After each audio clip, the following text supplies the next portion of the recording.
पिछले एपिसोड में आपने सुना कि शिवा और सलमा राहुल के बारे में और ज्यादा जानकारी इकट्ठी करने के लिए एक सराय पर पहुंचते हैं, जहां डमरू काम कर रहा होता है। शिवा एक सिपाही की तरह बर्ताव करता है, जिससे कि डमरू डर जाता है। राहुल के बारे में पूछने पर डमरू उन दोनों को बताता है कि कैसे वो और राहुल एक खुफिया संगठन के संपर्क में आ गए थे और उनके प्रभाव में आकर राहुल ने किसी तांत्रिक अनुष्ठान में भाग लिया, जिसके बाद राहुल लगभग पागल सा हो गया।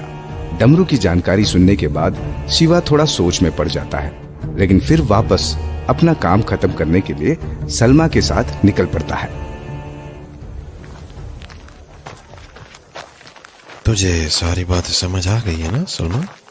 जी सरदार, मुझे सारी बातें समझ में आ गई हैं। ठीक है, एक बार दोबारा सुन लो। मैं तांत्रिक हूँ, मैं तंत्र मंत्र पढ़ूंगा। जैसे ही मैं ये नकली प्रेत पुष्प हवन कुंड में डालूंगा, तुझे ऐसे बर्ताव करना है जैसे कि तेरे अंदर राहुल की आत्मा आ गई हो। बदन को अच्छे से झटका देना, समझी? ताकि दोनों माँ बाप को लगे तुझ पर भूत चढ़ गया है। और उसके बाद मैं वही सवाल करूंगा जिनके जवाब हमारे पास पहले से ही मौजूद है। राहुल के बारे में मिली सारी जानकारी तूने अच्छे से याद कर ली है ना? हाँ सरदार, मुझे अच्छे से याद है। बहुत अच्छे, बहुत बढ़िया। देख सलमा, आज तेरी परीक्षा की घड़ी है। अगर आज दाव अच्छा पड़ गया तो मोटा मुनाफा होगा, और अगर कोई गड़बड़ हुई तो राहुल के माँ बाप सिपाहियों को बुलाने में एक पल की भी देरी नहीं करेंगे। चिंता मत कीजिए सरदार, बस आप मेरा कमाल देखिएगा। चलो फिर अपने किरदार में घुस जाओ। हम बस सागर शक्ति निवास पहुंचने ही वाले हैं। पहुंच गए, बस अब थोड़ी देर और, फिर उसके बाद मोटा चूना लगाऊंगा इन दोनों को। हक हक हक, दरवाजा खोलिए जजमान।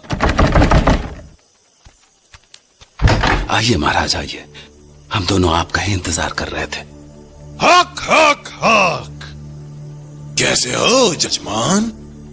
कैसे क्या महाराज, बस वही है जिस हाल में आप हमसे आखिरी बार मिले थे। चिंता मत करो जजमान, आज आधी रात के बाद आप दोनों अपने बेटे राहुल से आखिरी बार बात कर पाओगे।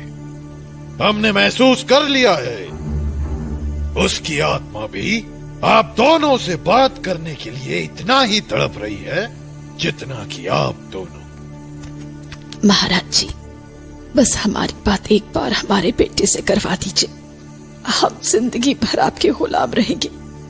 अरे अरे जजमान, अपनी धर्म पत्नी को संभालिए।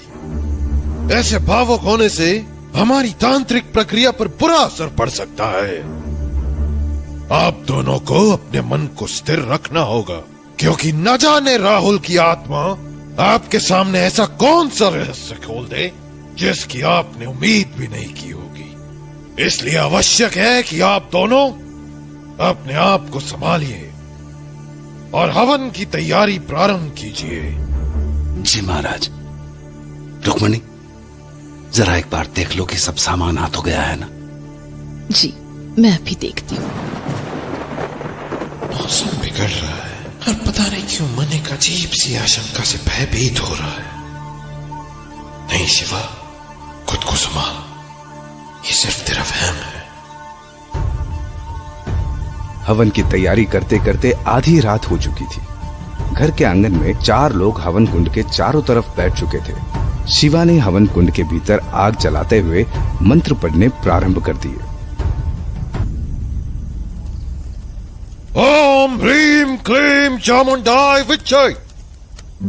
ओम ह्रीम क्लीम चामुंडाय विच्चय। ओम ह्रीम क्लीम चामुंडाय विच्चय। राहुल, सामने आओ, हमारे सम्मुख प्रकट हो। राहुल, तुम्हारे माता पिता तुमसे बात करना चाहते हैं।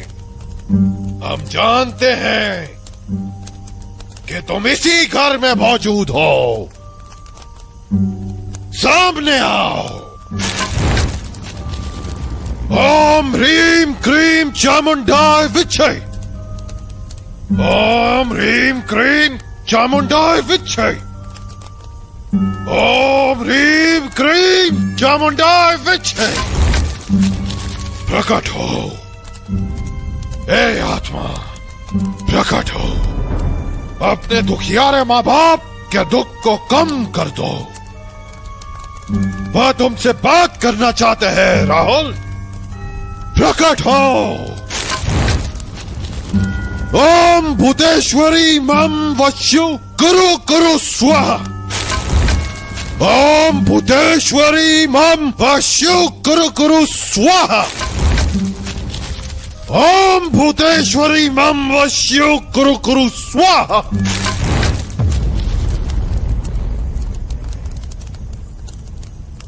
अब समय हो गया है, प्रेत पुष्पा की आहुति दे ही देता हूं।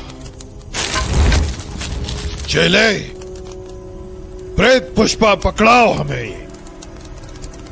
जी महाराज जी, ये लीजिए। हे प्रेत पुष्पा, मैं तांत्रिक तारकनाथ तुम्हारी शक्ति का आवाहन करने जा रहा हूं।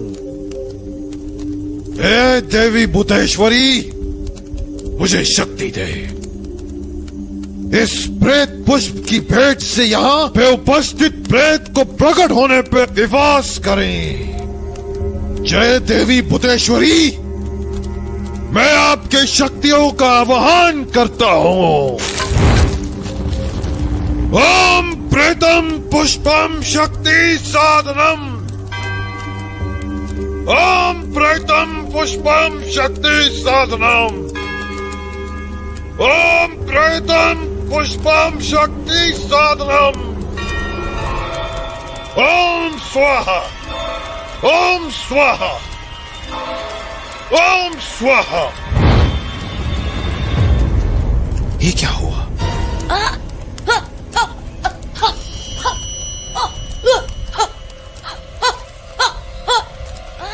ये क्या हो रहा है? चिंता मत करिए जजमान, मैंने प्रेत पुष्प की आहुति दी है। यह पुष्प राहुल की आत्मा को बांधकर मेरे शिष्य के शरीर में ले आएगा।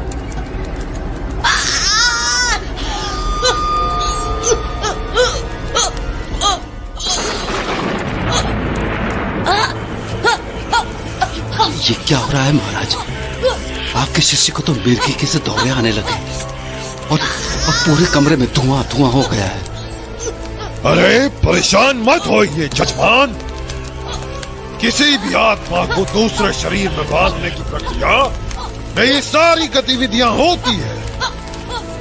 आप चिंता मत करिए। ये सलमा को क्या हो रहा है? इतना ज्यादा नाटक करने को नहीं कहा था इसे। नहीं, ये कोई नाटक नहीं कर रही है, कुछ तो गड़बड़ है। कहीं वह प्रेत पुष्प? नहीं नहीं, ऐसा कैसे हो सकता है? मैंने तो दुकान पर साफ बोला था कि मुझे नकली प्रेत पुष्प चाहिए, लेकिन कहीं दुकान वाले ने गलती से। उस वक्त वो बुढ़ा वैसे भी बंद था।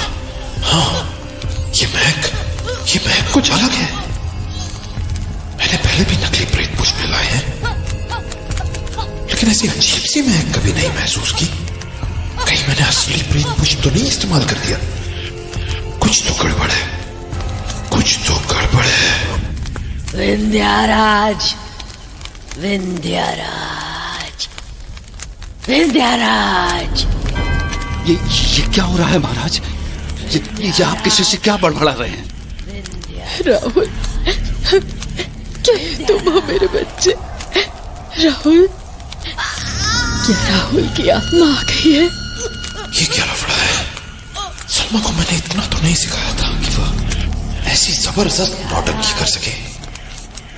और ये दोनों तो ये समझ रहे हैं कि राहुल की आत्मा आ गई है। कुछ समझ नहीं आ रहा यहाँ क्या हो रहा है, कुछ भी समझ नहीं आ रहा। सम्राट विक्रम विंध्याराज की जय। विराट खंड के प्रभु की जय। अपने शत्रुओं के पूर्ण विनाश का आगमन अब निश्चित है।